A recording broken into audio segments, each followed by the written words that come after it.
Hey, welcome back to another episode of Open Shutter. Thanks everyone for watching and listening, wherever you're listening and watching on. And we have the pleasure of Jason Foley's back on the program. I Hey think guys, our most frequent guest. I think I've lost count how many times you come on, but been maybe on a few. I've been on a few, which is cool. Yeah, four. I yeah, don't know. yeah. I think But before, yeah, if you're into film photography or if you're into like media format, Jason's your guy because he knows a lot about that stuff. So yeah. we're gonna be done talking about that kind of stuff, and it's gonna be a great conversation. If this is your first time watching this and you're wondering what's going on, we do this show every Wednesday, or try to get on people to talk about their creative journey, outlet, process, story, all that stuff. So if you make something, and you don't have to be in Toronto because the internet doesn't know any borders, which is the power of Mhm. it. So if you want to come on and talk about whatever you want to talk about, shoot me a message on Open Shutter YouTube, and we can definitely work something out. And yeah, don't forget to like and subscribe for more Jason Foley. There you Yeah, go. I guess maybe Jason, for the people that don't know who you are, maybe just a quick intro about Yeah, of yourself. course. Yeah. I always started off the same way. They're amateur photographer. This is something that I do as a hobby. Yeah, I actually play with spreadsheets for a living, so it's fairly technical job there. So this is a wonderful creative outlet for me. yeah, I'm based in Brampton, Ontario, so I'm a local to you as well, Paul. And yeah, um, yeah, I've been doing this now for, I guess, I think the number changes every time I say it probably, but somewhere yeah, 15, 20 years I've been uh, yeah, doing amateur photography, yeah, and it's been quite the journey. Every year it seems to be a completely different turn. And yeah, just if you just look at the episodes I've been on here before, we've done astrophotography, we've done yeah, macro photography. yeah, The last one was a bit about film, a little bit of an overview there again, yeah, and now film seems to have stuck a bit. So that's what I'm going to yeah. talk about again today, but maybe in a little more detail about some of the equipment, Sure. and how I got into it, and yeah, and if Yeah, there's it's any funny. questions, Yeah, I fire just want away. to mention, like, you mentioned amateur, but like your stuff is really good, right? So I think Yeah, there's always thanks, this Paul. perception about, like, we were just talking. Yeah. Oh, I seem to have. Let's see. Actually, you froze, Paul. Let's just see if you unfreeze.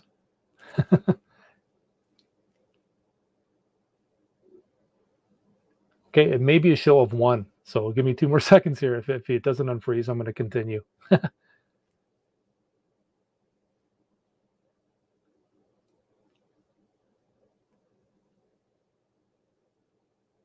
Okay, guys, I think Paul will probably come back. So you know what I'm going to do? I'm going to jump into it. Um, yeah, I think. Well, actually, I'll kind of pick up where Paul left off there. We're talking about being in. I call myself an amateur photographer, but oh, and now it is literally just me. So Paul will probably come back in a second. This is a first. I have my own show. This is fantastic. um, yeah, I call myself an amateur because I don't do this for a living. I don't generate my primary income from photography. So by definition, I think that kind of sums up being an amateur versus a pro. Only in the last year or so have I started selling my work. Last year, I did sell some of my canvases, very localized, up north near where my cottage is, and sold a few again this year. So that was pretty exciting. But again, not my primary income. But give me 1 second. I'm going to see if I can get Paul back.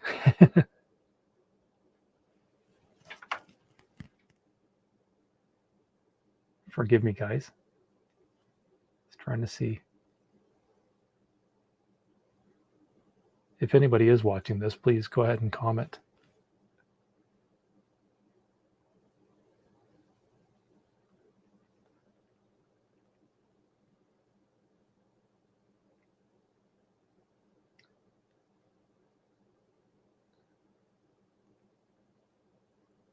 Okay, well, this has to be a first. You know what? If you join back in a few minutes there, I am going to sign off. Maybe that's what Paul's waiting for me to do. So maybe we'll be back in a few minutes. Thanks.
Okay, so the internet died, which was fun. So I was just telling Jason offline that it's not alive until something goes wrong. So hey, something went wrong, which I like. So we're just waiting for Jason to come back. And if you're still watching this, you're my hero. There we go. Jason, I was just saying, remember I just said it's not alive until something goes wrong? There you go. I just told you. You said exactly It's that. not honestly, like I talked, and then all of a sudden my internet just cut out. I'm like, what happened? That's so funny. I kept talking. I kept going. I Okay. did. So where did you leave off? I kept going a little bit. I just simply about the debate versus when you're an amateur photographer versus a pro, and because I get that criticism all the time. People say, "Well, how dare you say that you're an amateur?" When because and they'll say something similar. Just they really like the quality of the work, and I always use that by definition, right? If it's your primary source of income, I consider you a professional. If it's something you dabble in like I do, I think I'm an amateur. So, but I went on to say that I have sold some work. I mean, last year I sold quite a few canvases, quite local to where we have our trailer up north. It was local content, all local scenes, and that was a great experience. And that continued this year. I sold a few more, so that was really nice. But still, consider it dabbling in it. That just buys me more vintage cameras. So. Yeah, I think. Hey, I mean, we were just saying offline, like you don't always have to make your passion a career, right? Because sometimes you begin to hate it, right? So you got to be careful and understand what you're getting yourself into, right? Because it can be pretty easy to hate what you love, especially when it's like, I thought the grass was going to be greener, but it actually isn't. So, do you know, I very reluctantly take on any type of paid thing. Like I've only ever. I shouldn't say I've never done one because I did. I did one this summer where a lady up north asked me if I would photograph their family reunion at our park, and they hadn't had the family together ever actually, and I was very, very reluctant, and I said okay, here's kind of my terms, and she had purchased my stuff before, so she was quite adamant that I was going to do it, and I said we need to just make it something casual. I will show up at your event. I consider myself an extrovert, so I said, you know what, I'm just going to get to know the people at within your family. I'm going to happen to have a camera on me, and I'm going to shoot them doing what they're doing. And she loved the idea, so that worked out well, right? And had no clue what to ask for as far as payment for it. We just it's always no idea. Always a difficult. So like came to an agreement. And, how like what are you looking to spend on this? Like we came to an agreement. It was so much fun. Some of it was digital, some was film, which was really neat. I got a nice large format photo of the whole family, which was such a neat experience because that was on my Wista, my large format camera. It was one shot, one take, and the quality of that turned out so nice that I was quite happy. That's good. Maybe for the people that don't know, do you have like a medium format camera handy there to show? I have a whole bunch. I've got a whole bunch. Maybe they don't know what it looks like. So. Want me to dive in? Yeah, just dive into something. That's how we always say, hey, the water's warm. Jay's going to dive in. So very, very quickly before what I wanted to talk about today was medium format and large format. So, but I back up very quickly to the beginning of my journey a little over a year ago. I knew I wanted to shoot film. Thomas Heaton is a YouTube photographer that I connect with him. He seems to, the reason he shoots resonates with me. A lot of the things that he said. He showed up one day with on one of his episodes with a Hasselblad 501 CM, which is a medium format modular camera. It's one that I truly hope to one day own one. And I was so taken by the process. The thing that I like about Thomas is even when he was shooting digital, he's a Canon shooter, or he was a 5D Mark IV. He talked a lot about the craft of making an image. So when he would take a photo, a landscape photo, it wasn't just about getting the shot and then doing what he needed to do in post. He would use polarizing filters, neutral grads. He crafted the image in camera. And so that spoke to me. When he showed up with that 501 CM, and now had to not only do all that, but he had to meter the scene. He had to get the exposure just right. It was a whole other thing. So at that time, I went to a camera store in Georgetown called the Halton Camera Exchange, and the owner there, oh my gosh, I want to say Greg. His name's skipping my mind right now. Greg. But I went in and I said, you know what, I want to shoot medium format because that's what the Hasselblad was, and I wanted to jump in at the higher quality level. And I think I've shown these before, but Yeah. This is 35 mil film. That's one frame. That's Okay. medium format. So that's the size difference. I think that's roughly Yeah. probably close to 3 times more You get more information. stuff in the photo. You get a lot more stuff in the photo, a lot more grain in the photo. Yeah. So I knew that I wanted to jump in at medium format. He Okay. came back with this camera. So this camera is called a Zeiss Icon Netar, and Okay. it's a folder. So you see that collapses right inside. You Okay. could literally fit this in your pants pocket, baggy pants, Okay. but you could literally fit this in baggy pants pockets. Yep. Yeah, 6x6, yeah, and you press the button, it folds out. Okay. Sorry, it's Alex. Thank you, Alex from Halton Camera. So Alex, yeah, Halton Camera. so he said this is a great, inexpensive way to get into medium format. Yeah. And what I liked about this, well, I've learned to like this. I certainly appreciate that he steered me in this direction now. It does absolutely nothing for you. So there's no metering on this. The ISO is determined just by the type of film that I put in it. Shutter speeds, I need to figure that out with an external light meter of some sort, shutter speeds and aperture.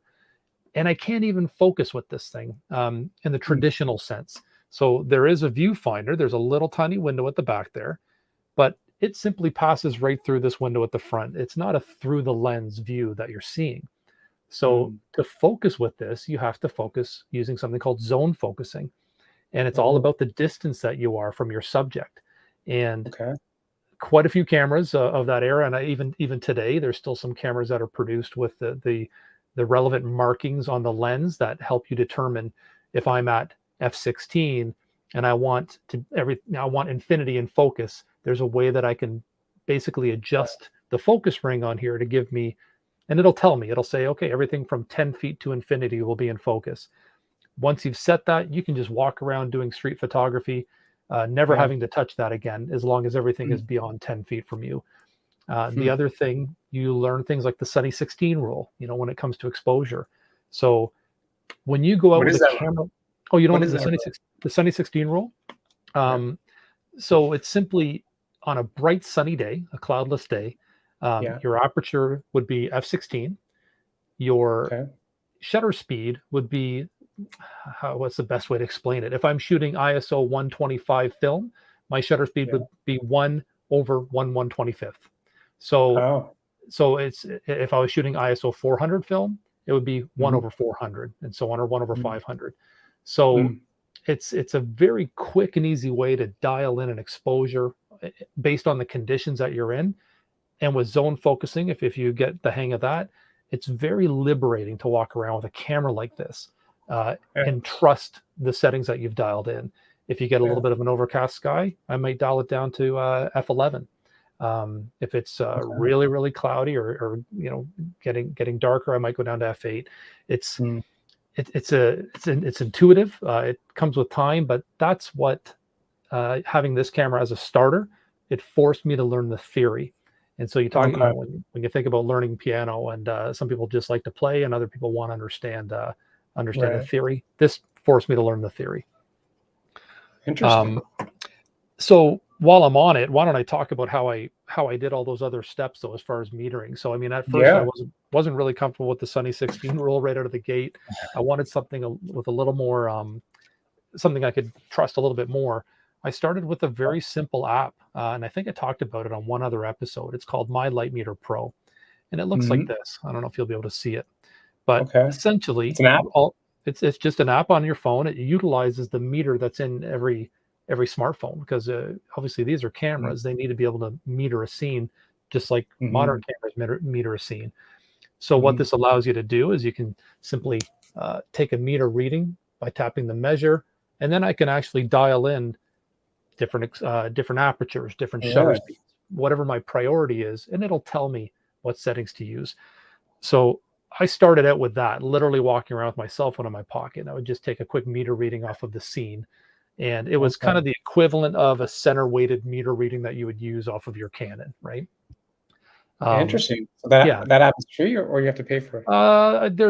I want to say there's a free version, and then there's a paid version. But it's there's quite a few different ones out there, and even the paid version. I mean, like most iOS apps, you're probably only talking a few bucks, right? So that was a very cheap way to get started with with metering, but that didn't last long. I used that for a while, and then I wanted something a little more substantial than that, and so I decided to try out a product by a Canadian company called Reveni Labs, and I did show this on, I believe, another episode as well. This little tiny cube, which essentially slides in the top of your hot shoe on the camera. And now that's always there for me. I simply press a little button on the top, and it gives me a digital reading on the back of what the meter reading should be for that scene. And as long as I have the right ISO dialed into this, it'll tell me the correct shutter speed and aperture. And then I can sway that either way if I wanted to have a shutter priority or an aperture priority. And it's Canadian company, right? Canadian company, They're located, I want to say, in Hanover, and I'll come back to theirs afterwards as well. So that was kind of the entry into medium format. We could do a whole other separate thing about developing film, but I've mentioned to you before that right out of the gate, I started developing my own film. I literally did one roll through a lab in Bramley City Center, and there's nothing wrong with the outcome of that roll. It was fine, but my good friend Jim, that I've mentioned many times before. Jim, are you on? I don't know. He might be. We need to get Jim on. We need to get you and Jim on together. That would be an absolute blast. I would love that. He went through the motions and taught me everything about how to develop film at home. So I've been doing that ever since, and I haven't developed another roll with a lab since then. Okay. So, got comfortable with the icon for a little while. And then later in that season, I was gifted this here. This is called a Yashica Mat 124G. This is called a TLR, or a twin lens reflex camera. Obviously, twin lens, that's pretty self-explanatory. The way this works, you actually look down through the top. So it has a waist level viewfinder. That's what they call that. Because typically when you're holding the camera, you're holding it at about waist level, looking down into that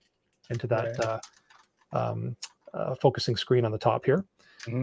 And that focusing screen basically hits a mirror and comes through the top lens. So your view is on the top lens. Once I've composed my image, the bottom lens is called the taking lens. So when I press that shutter, it's actually the bottom lens that's exposing the film that's at the back of the camera. So TLRs are a lot of fun. There's something very intuitive about a waist level viewfinder. I can't explain it. The first time, just more like user friendly, or it's more like. What's interesting is it gets the camera, and you'll know this. I mean, anytime you can get the camera into a different position other than your straight on eye height when you're walking around, that can make a picture a little bit more interesting. And I think right away, this drops the camera down, a couple feet. So you're getting a bit of a different vantage point. And again, there's just something about, I guess because you're looking down at this, you remove yourself from the scene a little bit. You're seeing it on the screen as opposed to straight in front of you. I can't explain it, but it's quite different. And what's interesting about this here, so it's a mirrored camera in that the mirror corrects the up and down. So when I look down through this, up is up and down is down, but the left and right is reversed because this isn't a prism. A prism corrects all of that. A mirror like this only corrects the up and down, not the left and right. So as you turn this left, your image is actually going right, and vice versa. So, when you first do it, it's a bit of a little bit of a head spin the first few times you do it. But maybe that's why I like it so much, because you really have to concentrate when you're composing your image. And this, like the icon, it takes a square image. So square is the rules of composition still apply as far as rule of thirds and everything else, but it's a different way to look at a scene in square as opposed to a 2x3 type of thing. So TLRs are a lot of fun. This is probably, I think, one of the most compact TLRs that you can get. And how much is it? This one now, you see them online for, anywhere from $500 to $1,500. It would just sounds crazy. I think some people think their cameras are worth more than, maybe they are, but it's so much of it is based on the condition and whether it's right out of the gate, you're going to get one that's been recently CLA'd, which is cleaned, lubricated, and adjusted. If you have one that's in mint condition, you'll pay more for sure. If you're willing to put some money into them, you can get one that's a little bit of a beater and have it fixed up. But so from there, kind of talk about the next thing, and I kind of pulled one out that's a bit of a recent addition to the collection, but this is an absolute beast. Now this is called a Mamia Rb67. I want to say this weighs about 7 pounds. It was it was primarily, I think it was really primarily known as a studio camera. This isn't something, now I love to hand shoot this thing because I'm crazy, but most of the time I think this was found in a studio. It's again, voice level viewfinder on the top, right? But what makes this one unique is that it's modular. So I showed you one last time too called the Veronica that was similar. So detachable backs, so you can have different ones with different types of film, and I can change the roll mid-roll, which is a really, really nice a nice feature for this type of camera. And then of course the lenses are also interchangeable in the front. So I have a 127 millimeter lens on here, which gives me actually about the equivalent of an 80 mil on a 35 mil sensor. That gets very complicated, but think of it as an 80 mil focal length that I have with this. The other thing that's neat about this is even the top is interchangeable. So this waist level viewfinder can come off, and you can now put a prism finder on the top, which just turns this thing from a beast into an absolute beast. It looks almost hilarious with the prism finder on it. But the prism finder is neat in that you're looking straight on now, and it corrects for both your up and down and your left and right. So it's a little more traditional, what you would see looking through a modern camera. So a camera like this, actually what I should do for you, one of the most appealing things about this camera is the sound that it makes. Which is funny. When I first got this, actually, we follow each other on Facebook. You may have seen it. I posted a video of me sitting on my deck, just cycling the shutter over and over again because it's that addictive. It's that addictive to a nut like me here. You know, I don't know. Let me just see. So mechanical. And the beauty of this type of, and I should note that actually, this has no light meter in it whatsoever. There's no batteries in this. It's 100% mechanical. So there's nothing electronic to fail on you, which is a really good quality in older cameras, in my opinion. Some older cameras do have electronics. They have meters built in them. And if those go, they can be very expensive repairs, or in many cases, they run off of batteries that aren't even produced anymore. So they won't give you accurate readings. I should note that this Yashica does actually have a light meter in it. That's what made this one kind of unique, the 124G. But it does take a battery that's no longer produced. There's an adapter that you can get, and there's some modifications you can get. I've never taken the time to do that because I use external light meters anyways. But so while I'm on the, well, why don't I go to one more camera and then I'll talk about light meters. So the last one is this guy, and I don't remember if I showed you this one last time or not. The Wista. This is called a Wista 4.5.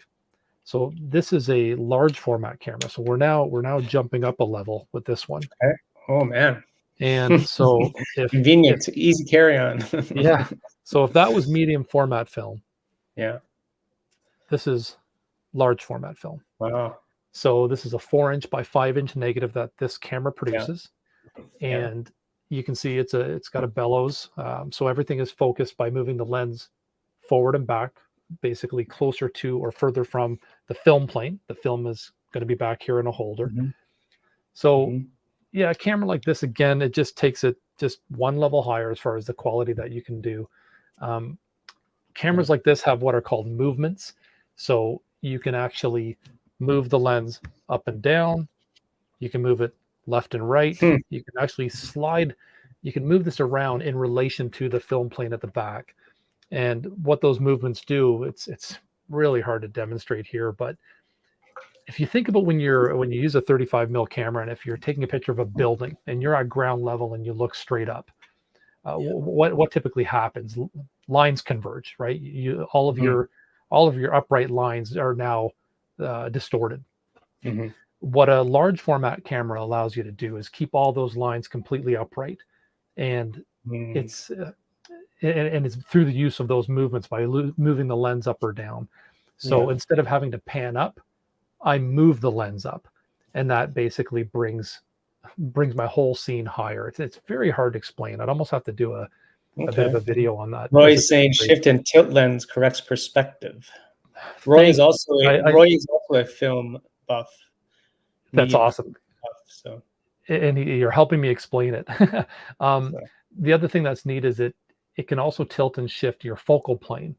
So if you have something, quite often you have to resort to focus stacking and stuff like that, depending on what you're shooting sometimes. And if you have a very if you have foreground interest and you also want to get the background in focus, and in certain conditions, you have no choice but to take multiple images, your foreground in focus and your background in focus. With large format film, I can actually tilt my lens forward. So I mentioned that I can move it up, down, left, right. I can also tilt it like this, forward and back. It's hard to see what I'm doing there, but and what that actually does is it shifts the whole focal plane forward, if you will. So now I can have that rock that's close to me in focus, and I can have the horizon in focus. So it's really, really interesting. It's so every shot is obviously much slower with this camera, which I find incredibly appealing. I really like I like the pace that it allows for. Yeah. Right. Now, the unique thing about that camera, I said to you that it shoots 4x5. When I purchased a large format camera, I was able to get this with it. And what this is, it's a film holder that holds the medium format film inside of this, but then it actually mounts to the back of my large format camera. So that large format camera, in my case, I can shoot either 120 film or the 4x5 sheets. And what I like about that is this is a lot less expensive. I can put 8 shots on that one roll. So instead of single sheets at a time, I can actually have an entire roll to use. Certainly good when you're practicing and learning how to use that camera. So that's been a lot of fun to use. Cool, man. Yeah. So, and then why don't I pivot real quick to light meters? Because obviously I've mentioned many times, that these guys don't do the work for you. We're pretty spoiled with our modern cameras. And maybe for people that don't know, like what exactly is a light meter? Like why is it important? Well, yeah, well, your camera. That's a great question, Paul. Geez. Like, why do we need it? Yeah, you need to be able to measure the available light. Yeah. And cameras do that for you today, right? It looks at the scene, and using that exposure triangle based on whatever your ISO and your shutter speed and your aperture set at, it'll tell you whether or not that'll work, and you will dial. Actually, I should say, people that shoot on automatic, you don't have to think about any of that. Even when I shoot digital, I still shoot on all manual, so I'm always having to think about that. But I use the histogram on my camera, which I think is in a modern camera is by far the best tool in your toolbox. If you're not using it, you should be. But essentially, you're measuring the available light so that I can determine the exposure settings that I have to use to get the right amount of photons to that sensor or to that film in this case here. So there are many different ways to do it. I already talked about the Reveni. I have a couple of old ones and new ones. So I'll kind of start with an older one. This is a Sakonic light meter. You probably know the name Sakonic. Yeah, I think Roy mentioned it. Sakonic Studio Deluxe light meter. Yeah, that's essentially what this little guy is right here. There you go, right? Yeah. And little handheld thing. It measures incident light, so the amount of light falling on your subject. Typically, if you ever see someone doing portrait photography and they walk up in front of someone and put it in front of their face, aim back towards the camera and take a quick reading, that's measuring the light that is falling on that subject. And so a meter like this is great for it. You can find these quite inexpensively online. And again, all you do is you dial in your ISO on one of the wheels here. You take your meter reading, you dial your meter reading in. So this scale here will show you what your light availability is. Actually, I have a lot of light here right now. So right now it's just over 16 on the gauge. I'm going to dial in 16, and at ISO it's telling me that I could, and then all along the bottom it gives me all the available shutter speed and aperture combinations I could use, which is, it's just a little scale. So quite handy, but this only measures the light that's falling on your subject. There is an attachment that you can get that can do the opposite, reflective, where now I'm going to stand back with my camera and hold it up and do it the same way. I find that a little cumbersome and finicky because I have to take this little disc out, put another disc in. So I don't use it for that. This is another meter that recently, when I picked up a camera from a gentleman up north, he gave me this meter as well. Very similar functionality to the one I just showed you, but this one's digital, very an old digital, but it's a digital. Right. This one here, speaking of Sakonic, and this is one that you can actually pick up today still. You can still buy this one. Okay. This is an older model of it, but again, just you can see you've got your white dome here. Mm-hmm. Same thing, you put it in front of your subject, take your meter reading. But what's unique about this one is if I slide the dome across, it exposes a little sensor. So now this becomes more traditional, like, remember I showed you the cell phone app earlier? Yeah. Or your camera when it's taking a meter reading, a center weighted meter reading off of a scene. That's Right. what this does. So I can hold this up aimed towards my subject and take Right. a meter reading that way. It works, I would say, just as well as that cell phone app, just as well as your camera does, actually, for that sort of thing. Interesting. Yeah, so that one's good. Now, with medium format and large format, though, and I don't know why, it's funny, with 35 mil film, when I first started with 35 mil, I was completely happy with taking reflective generalized readings off of the scene. When you get into medium and large format, it seems to, and I don't know if it's because of the expense of the film or because I'm not really sure the rationale behind it, but all of a sudden spot meters start to make more sense. And a spot meter, I have a couple spot meters. This one here is called the Pentax digital spot meter. And what this does now is it takes a very precise, like a 2-degree reading off of the scene that I'm looking at. So I almost hold this up like a gun and you look through it. There's a little tiny spot in the middle. And I just press a little button on here. Yeah. And I take meter readings off of the highlights, off of the shadows, very, very precise readings for the areas that matter. And then there's a little scale on the top that you essentially dial those settings into. You decide where you want those tones to fall. We could do an entire thing on zone metering. But if you've heard of Ansel Adams, yeah, Ansel Adams, he was pretty good. I think he was all right. I think I believe he created the zone system. I think it was the original zone system was his. Okay. There's a photographer online called Nick Carver. Okay. Another great YouTuber, and he kind of made his own adaptation of that zone system, where instead of putting things into zones by number, he simply gave them naming conventions. So he would say, I'd take a meter reading off the shadows, and I'd want those shadows to be almost black or slightly dark. Like, he just gave them naming conventions, which actually I really liked. So I've adapted his process, and I took his course for it. But when I now go out and take a photo of a scene, a landscape scene, I can very confidently nail my exposure with something like that. Yeah. And you only get, large format film with those sheets. You only get one shot at it, so you kind of want to get the best. Give yourself the best chance possible. Yeah, absolutely. I think those are. Oh, and the last meter, kind of all over the place here, but this is now a modern day spot meter. Again, talking about Ravenni Labs. So this little guy here, 3D printed spot meter. Super cool. I hold it up to one eye. There's a little sensor on the front here, and again, it takes a meter reading, but this one's a little different. You're not actually looking right through it. It's interesting. You hold it up to one eye, but you keep your other eye open. Okay. And the digital image on the inside, because I have this eye open, is superimposed over the scene that I'm looking at. And there's a little reticle in the middle. So as I move around, that reticle is over top of what I'm looking at. It's at first it's a little bit of a head spin thing, but it actually works really well. Interesting. And so it's been great. My only little caveat with this one is, there's been some issues with it as far as extreme temperatures. Same goes for the other Ravenni Labs. It doesn't seem to like really cold conditions. No. Well, the other one uses LR44s, very small batteries, and so I don't think it's the fault of the meter. It's just batteries don't tend to do well in extreme colds. This actual little attachment on the bottom is something that he had sent me to almost to beta test it, and it holds 2 AAA batteries. So this has dramatically extended the battery life of this. that's never an issue anymore with this now. There you go.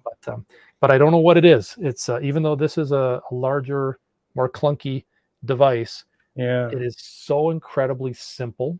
Yeah. And I kind of side with what Nick Carver said about this, because he's used both as well. As Mm. much as he loves this, he said, you know what, I'll go to this one every time. And I'm the Mm. same. Yeah, it has one purpose and it does it incredibly well. Yeah. There you go. So that's your favorite.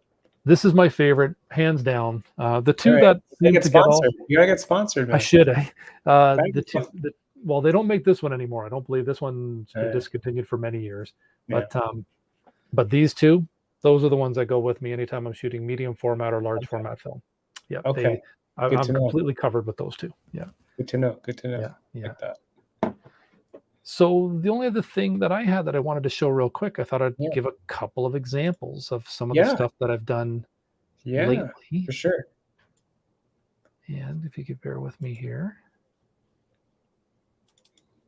There we go. Here we go. So these are just a few examples of some large format, Right. large and medium format scenes that I've done recently. So Where's this taken? this is actually taken right on Steels and Wow. oh my gosh, Steels and Mavis, Really? or Steels and Ching. No, I'm so sorry. Oh my gosh, what's the it's skipping my mind, but it's one light west of Ching on Steels. Okay. The name of the road is skipping my mind. My daughter's school is on it. I should know. Okay. But there's an abandoned house there, and I've been Cool. passing it for for ages, and I Yeah. just really wanted to get a shot of it, and I finally got one. So Interesting. That's a cool shot, man. yeah, so this was taken off the Wista, and again, that meter comes in very, very handy as far as the spot meter is concerned. So Mhm. where again you would normally just hold your camera, a digital camera up to this scene, your camera would look at that, probably see a fairly balanced scene and take a fairly decent exposure. I had to meter off of the brightest areas and the darkest areas to make sure that my film had enough latitude to be able to capture the image and get my highlights and my shadows all in there. So yeah, you have those extra steps that you just don't have with digital. Yep. But I don't see it as a bad thing. Yeah. Nope. Okay. Very cool. Oh, nice shot. Yeah, that one there again. This was taken up north with the large format camera with the Wista. Yeah. Metered, and again with this one here, I used a graduated neutral density filter just to bring down the sky a bit. Mm-hmm. I think I even used a polarizer with this one to try to deepen the sky and cut a bit of the reflections. Yeah. And it also gave me a little bit of just enough of a slow shutter speed to get a little bit of texture to the water. Yeah. And again, metering off of the brightest areas, the along the water here or the clouds, and then also protecting my shadows here. That's part of the process with yeah. Oh, and nice. this is just one with that the Rb67. So we talked about film. I mean, when you look at a shot like that, nothing spectacular about it, right? Mm-hmm. But to me, it's the texture. I think there's a very natural grain, which of course is that's what film is. Of course, it's made up of small grains of silver halide, and there's a texture to it. I can't put it any other way. And with film, to me, it almost has a three-dimensional feel to it. Right. Yeah. And that's the big difference between film and digital, is you just get more of like that natural look, eh? Yeah, you can simulate grain. You could with digital, I think grain isn't to be confused with noise. As we pump ISO up on a digital camera, you start to introduce digital noise. The two very different things. I think one's pleasing and one is not so much, right? Yep, totally. That was a nice shot, by the way. Thank you. And this one here, this was taken with the Yashica that I showed you, the TLR. So just a nice, shooting in square format again just forces you to think a little bit differently about your composition. I'm really one that I think it's just hardwired into my brain now, the rule of thirds, and I don't even. You got that tic-tac-toe board in your head all the time. I don't even think about it anymore, right? But it's something that seems to come naturally. It's good to know. get to follow the rules sometimes. Yeah. This Oh, was pretty this was cool, also man. captured with the Wista, standing on top of a dam up in Bobcaygeon. Yeah, Jeez. yeah, Shout out to the clouds in that one. yeah. They showed up for me that day. Yeah, God, man. yeah. Black and white film and nice puffy clouds. I'm telling Like, you, there's it's just just like, it's yeah, it's nothing. It surreal. was, yeah. Oh, And then nice. just one last one. Again, this was taken near our trailer up north, and Yeah. there's just a lovely texturing to everything in this scene, and it just has it's Yeah. like it kind of comes to life. Yeah, yeah. Wow, that's nice, man. So, Yeah. like, are you like, have you printed these for you, or You know like what? So this framed actually, that this stuff? funny that I this wasn't intentional, but I landed on this one here. I have actually printed that one to canvas. Yeah. Um, it's the I don't know if I told the story, but last August, my wife. Give me one sec, guys. I'll come back here. Actually, last year, my wife convinced me to put a few of my canvases out on display at Yeah. a we call it a craft sale at our park up north. Yeah.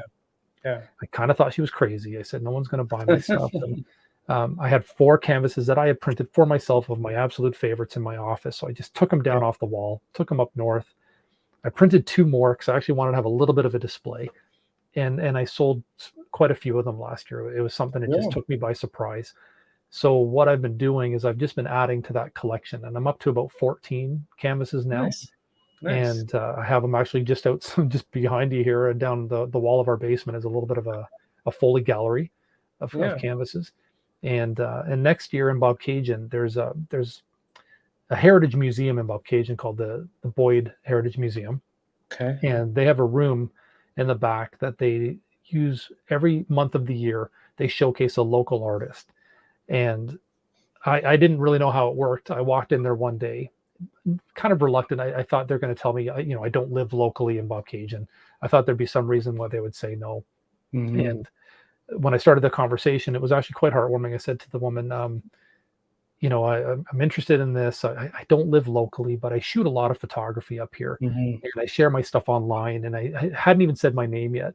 And she says, "What's your name?" And I said, Jason Foley." And she goes, "I knew it." I And knew it. You're she had famous. been, well, on the Bobcaygeon Facebook page. You're There's famous. a wonderful community. No, there's a wonderful community, and there's a lot of amazing photographers on there. Yeah. And so we all share our stuff there, and you just Cool. get to know these people through social media. I've never met most of them. I've met a few of them now, but it's really neat to have people kind of recognize your work. That was pretty neat. Yeah. No, that's super So cool, man. so for the Super cool. month of July next year, I have it booked to have my own gallery up there for the month. So Okay. that's going to be That's really, really cool. exciting. Yeah, a couple open Nice. houses, and Okay. Okay. yeah. And I was thinking I might actually do a similar display for those open houses. I'm going to have a few of my favorite cameras Yeah. just to show people how it works. Yeah. Actually, something fun that I did this year at our craft sale. So the Wista, I don't have it here, but I purchased a type of film back that Yeah. holds Instax film. If you Oh, know what Fuji Instax film. Yeah. So Fuji, they have that really tiny little thing that goes in that little kid's camera that you've seen that are all in all the Mhm. different colors. But Mhm. they have something called Instax Wide, Okay. and I'd say it's about maybe a 3.5, 4-inch wide shot that it takes, and so it's actually not bad, right? It's a Oh, pretty cool picture that it takes. And what I did is at the craft sale that we had this year, anybody that bought one of my canvases, yeah. I had the Wista on display with that film back already on it. So I would say, "Thank you for purchasing one of my prints. Can I take your portrait for you, please?" Nice. And I think I only had one person say no. Everybody else thought it was a fantastic idea. They stood in front of my camera with their dog or their kids, Awesome. and I would snap up essentially a Polaroid instant shot of each one of them with a Very cool. 70-year-old large format camera. So Cool. pretty 50-year-old large format camera, pretty cool. So That's yeah, nice. It's nice. It's a nice offer when someone buys it. It's yeah. cool. And there was that instant gratification thing, but seeing it literally just come out the top of that old Yeah. camera, Yeah. it's hilarious, Yeah. right? That's But cool. and then That's sitting there cool. shaking it, the way we Yeah. used to. Okay. Yeah, All so that right. was neat. It's yeah. It's like with even like I don't know. I saw all over YouTube today like the iPhone 14 Max came Yeah. out, Yeah. and it's like it's crazy good. But then like it's like you always get the results so like instantly, right? You don't Yeah. have to like wait, like, Yeah. versus film and like medium format. It's like there's like a sense of like fulfillment when you Anticipation. nailed the shot, there's a sense of like, oh, I really did something cool. Yeah. So Yeah. it's funny, we call it, I was thinking about this today, actually. I was thinking about, we call it instant gratification, right? Yeah, that's what it is, But right? is it actually gratifying? Like, that's what I was thinking. So this is the type of stuff that Yeah, goes through my mind as I'm driving to work. right. We call it instant gratification because you're able to see it right on screen.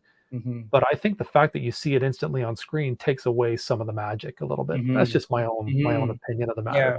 Yeah, Um, because you're so used to just getting the results so like instantly that you're not yeah, even thinking about like what actually happened.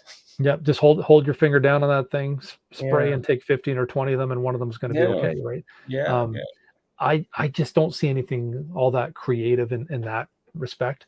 But yeah, try using one of these things in sports photography. Not going to happen, right? yeah, So there's a use. I shouldn't say. I'm sure people did it obviously for many years, but in today's day and age, there's better tools for the job, right? yeah, Um, Something that I did just to try something right out of left field. You know that I love macro photography. yeah. Admittedly, my macro photography kind of contradicts the way I talk about the rest of this stuff and Mhm. how I love crafting the shot and macro. I mean, you're chasing bugs around. You need to be reactive. They're Yeah, moving, and so being able to, in many cases, you'll take dozens of photos of an insect, right? yeah, Looking for the one that has the eye on the focal plane, and it's yeah, just a. But yeah. I challenged myself this past weekend, and you may have seen it. It was online there, but I challenged myself to take a picture of an insect with a film camera. So I recently picked up a camera called a Nikon F2, Mhm. and with that camera, I had the option of a couple lenses. The guy had a few in his collection, and one of them was a 35 to 135 lens that had a macro capability on it. So once you got to the 135, there's a little switch on the lens that all of a sudden gives it the ability to close focus, which is pretty cool. Mm, mm. So I went out loaded up with film, and obviously you only have 24 exposures on a roll. I Yeah, think I was down to the last few exposures on it. I know. So I managed to get a pretty good macro Nice. image, but on film. And I'm Yeah. incredibly proud of that because it's Man, not your typical subject matter for that no. sort of medium, right? Yeah, and that Yeah. So butterfly the full wingspan. yeah. Now black and white does it no justice, really, obviously, being a monarch, but you know what? Yeah, It's what I had at the time. So yeah. yeah, Oh, yeah, super cool. Super yeah. cool. Anyways, Paul, that's kind of. Cool. Yeah, I was gonna ask you like what are you doing for fall, man? For like fall photography? Like Yeah, what's the plan? I have a few rolls of color. I don't shoot a ton of color film, but I have a few rolls of color Yeah. that I will use up through the fall. Okay. And then I think once I'm done those rolls, I've been having an ongoing dilemma about whether or not to continue shooting color film. Yeah. And Okay. it's more expensive. Yeah. The chemicals tend to be a little pricier as well. Mhm. The chemicals are much more finicky when it comes to temperature sensitivity. Mhm. And even the number of rolls that you can develop out of a batch of chemicals is typically probably half or less than what you get out of a batch of black and white Right. chemistry. So there's a lot of moving parts just trying to see, is it economically sensible to be doing Right. that on color. Okay. um, I may like Jim there, my buddy Jim, what he tends to lean towards is digital for color in most cases, and Yeah. then black and white on film. And Right. I could see Okay. myself going that direction, but Yeah. I have enough chemicals and I have enough film Yeah. to get me through the fall. Yeah. You're all stocked up? Yes. Um, Where do you buy your stuff from? oh, You you know what? So there's a few different places in Canada actually that I've used. So downtown camera, obviously, and they Yeah. have good prices on certain things. And if you order a certain amount, it's free Yeah. shipping over a certain amount. Yeah. And their selection is usually pretty good. There's a couple of great places in BC, Bow Okay. Photo and Carriesdale. There are a couple stores that I was introduced to out there. And Okay. again, free shipping over a certain amount. So again, if you're going to be stocking up, if you're buying 10, 15 rolls at a time or something like that, great option. And their price Yeah. is great. And even Henry's and Vistex sometimes. Okay. They don't typically have it on their shelves very often. If they do, they have like literally like one roll. But online, funny enough, you can get it. A little more expensive, but you can get it. So it's still out there. for sure. Interesting. Yeah, I think it's good to know where to buy stuff, right? Because Yeah, you know, it all adds up after a while. So for sure. And if you're looking for a camera, I mean, obviously, yeah, I mean, I've purchased cameras at, well, I've done it online, obviously. yeah, I've purchased from that store in Georgetown. I've actually a few things I've purchased through him, yeah. and again, that's Halton Camera Exchange, eBay, Kijiji, GG, Facebook uh, Marketplace, even all these. antique stores. Yeah, One of my yeah. cameras, this one here, Stores. Yeah. this guy here was bought at an antique shop, and it is an absolutely stunning camera.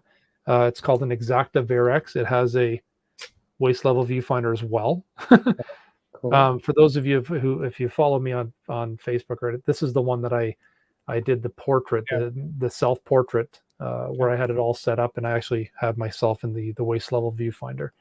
Cool. My favorite selfie. Nice. Yeah, That's cool. but yeah, occasionally you find these gems at antique shops as well, right? And Yeah, that's a good point. Antique shops. Yeah, sometimes they have no idea what they have. So take I your phone know, with you. right? I Quick little know. Google search when you see something. Take a picture of the camera. Google search it. It'll tell you what it is, and you might have a gem on your hand. Good point. Good Yeah, point.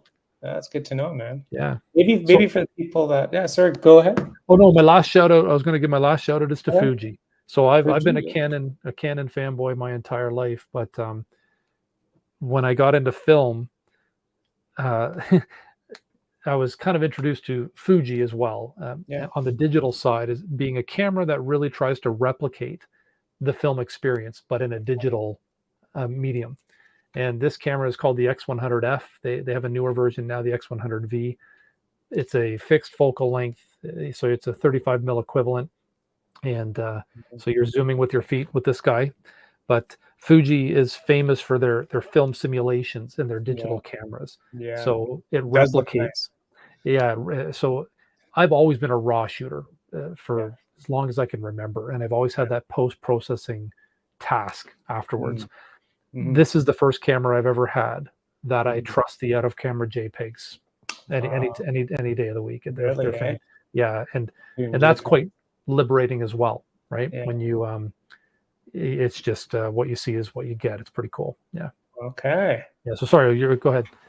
No, I was just gonna ask maybe for people that are curious about getting to film or medium format or large format, or Yeah. like, do you have any like tips for people that kind of like get people's like, You know what? dip your toes? Like, is there any? Well, so like I said, I jumped right into medium. That was just again because Yeah. of I blame Thomas Eaton actually, Damn you, Thomas, if you're watching. And then Yeah. Jim for taking me from there on. But Yeah. you know what, 35 millimeter cameras. I mean, ask around in your family. Like, if you don't have one, chances are a relative of yours might still have one that's sitting Totally. collecting dust. Oh my gosh, I've heard that Totally. so many times. Totally. And they're just a great way to get started. And it's what I Yeah. find really cool is youth today are really getting into it. Film's back. Yeah. It's I back. know. My It's daughter back. my daughter bought this little $2 point and shoot at a garage sale, and she Yeah. freaking loves the thing. Yeah. And the zoom doesn't work on it. It's just Right. it's just, but she loves the results once we've developed the film for her, Interesting. right? Okay. Yeah. So She's got the but film bug too, right? she's got the film bug. Yeah. Yeah. There you go. Yeah. But and then I mean, as far as resources and stuff, there's so much online on YouTube as far Yeah. as tips. Yeah. Any camera you could ever be interested in, I guarantee you, there's 100 videos about it. And then if you want to try developing yourself, lots of great tips on there. Or just ping somebody that's a known film photographer like myself. I'd be happy. Like message Jason because he I'd be knows what he's happy to talking answer any about. questions that anyone has about this. So Totally. yeah, And for also, sure. if you're not following Jason on Instagram, you should be Mhm. JD Foley Photography. So make sure you follow him, and Yeah. also like just meeting like-minded people, like either in Yeah. meetups or in Facebook groups or whatever the Yeah. case is. Like when you meet like-minded people, you just learn Yeah. because I people have know yet stuff. I have yet to do that. I have yet to go out in a group of photographers, and it's something I Yeah, really we've been it's talking just about this for like a year now. I think it's we've time been talking to. because I think what happens in the summer we are away a lot, right? Yeah, And of so course. in the fall that has to be a mission for me. It's Come got to be a goal. I think yeah, honestly, I will post a film photography meetup, man. that'd be awesome. Film And only. even if it's not, I'll be the film No, photography guy to show you up. can It can be anything. Yeah. people can buy like the what you call it, like the from downtown camera, like the disposables? $20 disposable film cameras, and just have They some still fun make with those, it. don't they? They do. They still make those. Yeah, Just of yeah, course. yeah. Yeah. But I mean, That'd be a yeah, lot of fun. that'd be good. I'll run around with my light meter and I'll meter everybody's scenes if they don't have a light meter. Okay, Yeah, so you're gonna yeah, be like the light meter police. I'll be the light meter guy. I'll get you a badge. That's right. Yeah. But yeah, I should post a meetup film. I think we've done a few film meetups in the past, and The people one get the that I disposable saw, or whatever. yeah, you guys did one downtown there that I watched a video on. Yeah. And it was an outdoor art exhibit. Oh And yeah. I don't think it wasn't specifically film, but you had a No. guy that was running around with a large format camera, and I Yeah. thought that was awesome. Yeah. Yeah. That would be me. Yeah. That would be Jason running around. Or running around with the RB67, my Yeah. you get a good workout with this thing. Yeah. It's cool, man. I mean, Love I dig this camera. yeah, I dig the passion. I mean, you have quite the gear cage. Yeah. Yeah, I don't know if you can see. There's a few more up there, but Yeah. I've decided to keep my collection only as big as what can fit into these 4 little cabinets here. Okay. So you're not buying like another camera. Trying to have an in-out rule. So if one's coming in, I want to try to get one out. But I have a good friend who has 4 times the number of cameras that I do. So Oh, really? Okay. So I've got a ways to go. Yeah. You should also talk to Roy, because Roy's also a film buff. Yeah, cool. Is that who's commenting there? Yeah, That's Mr. Roy. McCarthy is Roy. Yeah. Nice. So does he still shoot a fair bit of film, or is it just something? That's all Roy shoots. That's all Roy shoots. Oh, cool. Basically. Roy, we need to talk. Yeah, message Jason Foley. Please send me a message. Yeah, you guys will be best friends. We'd hit it off. That'd be awesome. Cool. Yeah, we're up against the hour. Yep. So don't want to take too much of your time. So any final thoughts? No, thank you so much for letting me ramble on about what I love. You guys have been gracious hosts, and I appreciate coming on and getting to talk with like-minded folks. It's great. I think that's just how people learn stuff. So thanks again for taking the time, man. Yeah. Well, we'll have you back on one more time this year. I'd love to. I'll try to come up with something different, because I think this is the second one in a row about film. So no worries, man. Roy just emailed you, by the way. Beautiful. Awesome. So you guys should connect. And big thanks again to Jason. So make sure you follow Jason JD Foley Photography on Instagram, Facebook, the internet, Vero, everywhere, everything. On Vero as well. Yeah. Oh, you're on Vero too. I gotta follow you, man. Yeah, I went over there. Vero, we won't go into the big debate about Instagram and how it's doing. It's crazy. It's a crazy. Still has its place, but Vero seems to be definitely more photography focused, and I've been enjoying it over there so far. So yeah. For the next discussion, Vero versus Instagram, who wins? For sure. All right. Cool, man. Thanks so much again, and we'll see you guys next week for something else. Thanks for watching, listening. Thank you, everybody. Cheers. Bye. Bye.